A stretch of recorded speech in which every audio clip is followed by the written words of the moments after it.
Com as lágrimas do tempo e o cal do meu dia, eu fiz o cimento da minha poesia.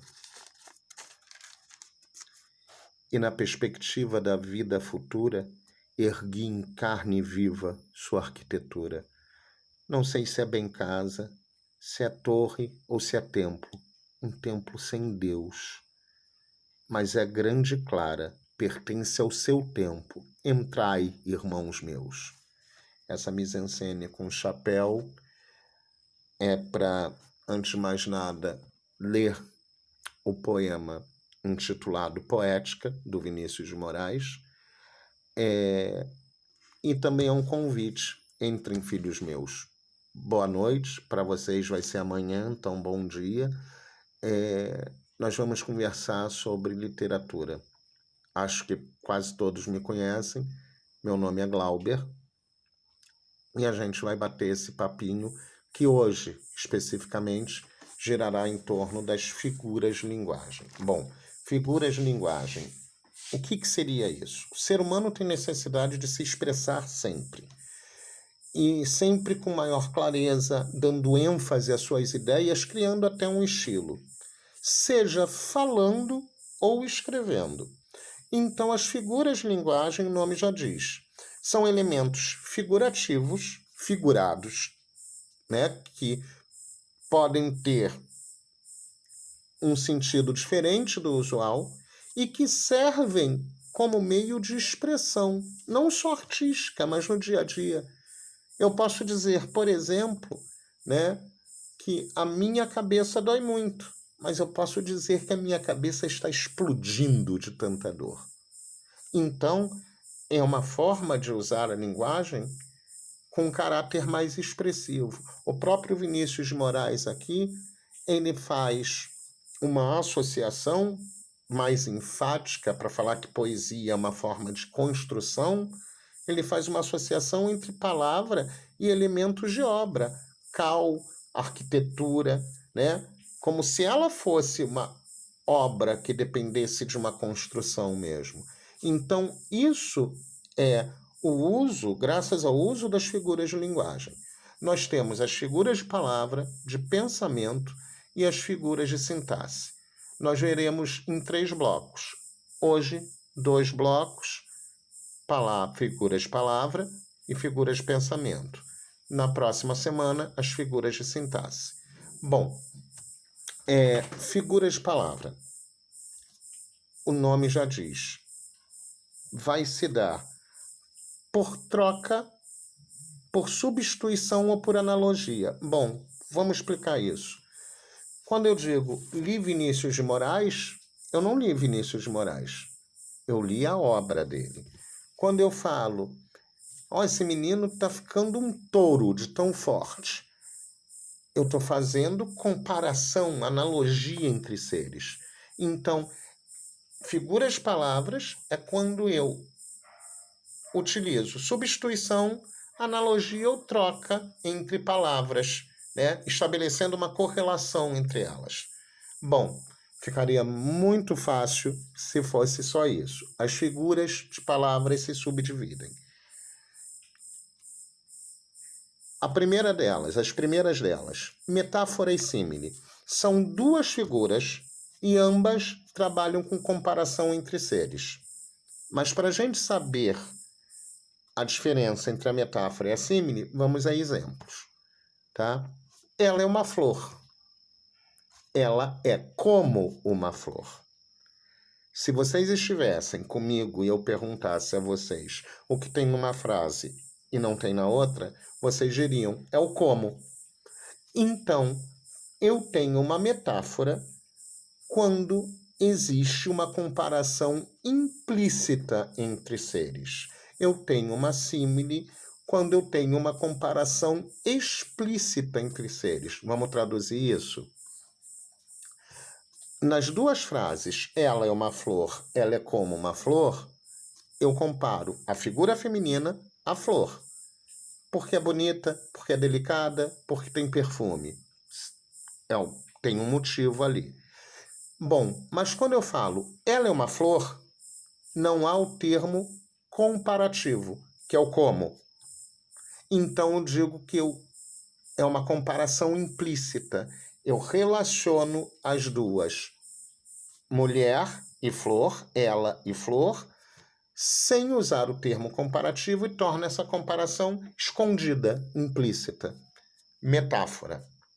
Quando eu tenho termo comparativo, é a símile ou comparação, que também pode ser chamada assim. Ela é como uma flor. Quando eu tenho esse como, eu estabeleço uma comparação direta entre as duas.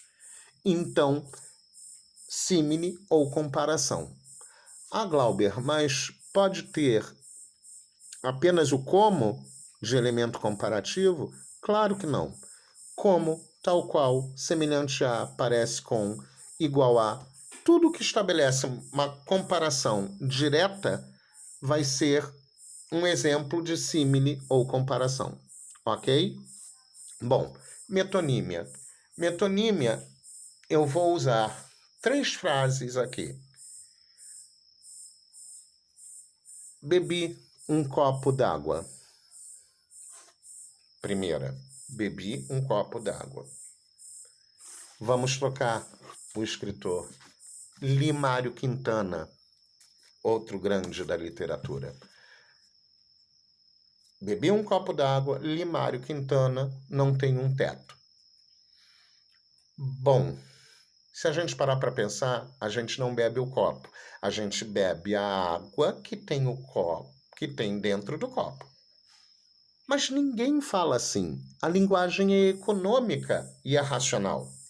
Então, eu uso bebi um copo d'água. Eu faço uma relação de troca. Metonímia nada mais é do que quando eu troco termos que estão relacionados. Eu não bebi o copo, eu bebi a água que está dentro do copo. É uma relação entre continente, o lugar onde eu boto, que é o copo, e conteúdo, o que está dentro do copo, que no caso é a água. Bebi um copo d'água. Li Mário Quintana? Eu não li Mário Quintana. Eu li a obra dele, eu li o poema dele, eu li o texto dele. Então, uma relação de troca. É o autor pela obra. A outra, não tem um teto. Eu não tenho é a casa. O teto é uma parte da casa. É uma troca. O teto, parte, representa o todo, casa. Então, bem claro, toda metonímia é uma relação de troca entre seres que se relacionam. Quando eu digo escolas fecham as portas em função do coronavírus, a escola não é Hogwarts, não é a escola de magia, ela não vai fechar a porta sozinha. São os funcionários que fecharam as portas das escolas.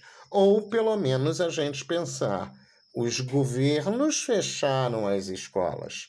Então, as escolas não se fecham sozinhas. Né? A troca dos funcionários pela instituição. Sempre metonímia vai ser uma relação de troca entre seres que se relacionam. A gente é que tem que raciocinar que seres são esses. Ok? Bom, antonomasia e perífrase. Eu digo assim, dentro da doação 1, feinho faltou. Ora, vocês são alunos de 3º ano, todos vocês sabem que feinho é o Rogério, né? Então, todos vocês reconhecem o Rogério por feinho. E não é preciso falar feinho ou Rogério. Não há necessidade. Vocês sabem que é ele. Então, antonomásia é quando eu troco o nome de uma pessoa por outro que é convencionado por um grupo que irá reconhecê-lo. Então, feinho pode ser usado porque o ação 1 o reconhece como tal. Ah, poderia usar numa outra escola? Não, porque a antonomásia só funciona dentro da ação 1, porque ele é reconhecido ali como feinho. Bom, outros exemplos. O rei do rock. é convencionado mundialmente, é o Elvis Presley. O rei do futebol, mundialmente convencionado como Pelé. Não é uma questão de escolha pessoal, é o que convencionou-se. Ponto. A rainha dos baixinhos, a Xuxa. Ok? Então, bem claro. Antonomásia, eu substituo o nome da pessoa por outro, que por convenção ela é reconhecida. Bom, quando for em lugares, é uma perífrase. Então, eu teria aí Cidade Luz, Paris, Terra da Garoa, São Paulo, Cidade Maravilhosa, Rio de Janeiro. Todas elas reconhecidas através desses outros nomes. Ok?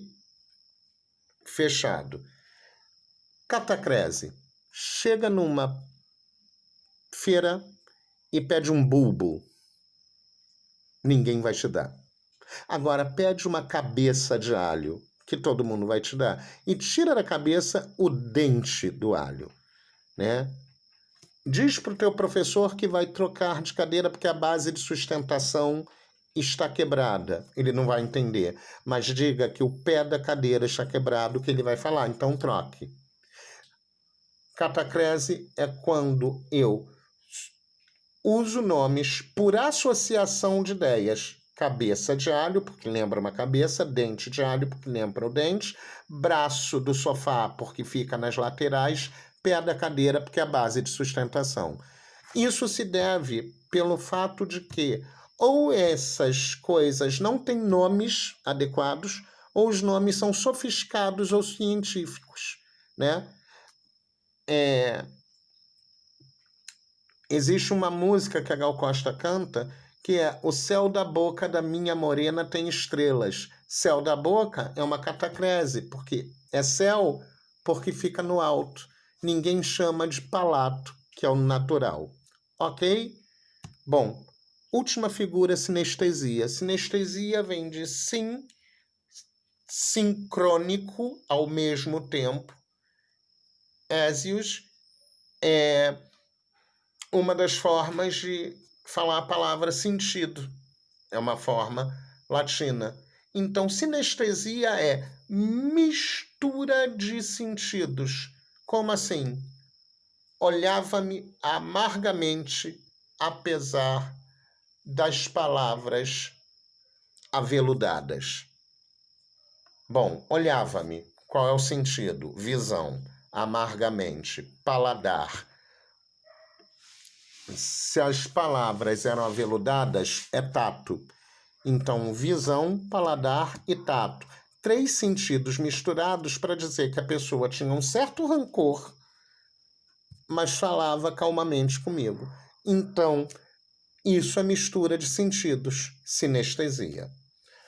Crianças, vamos fazer uma pausinha e vamos para o segundo vídeo, que nós vamos falar das figuras de pensamento. Até já!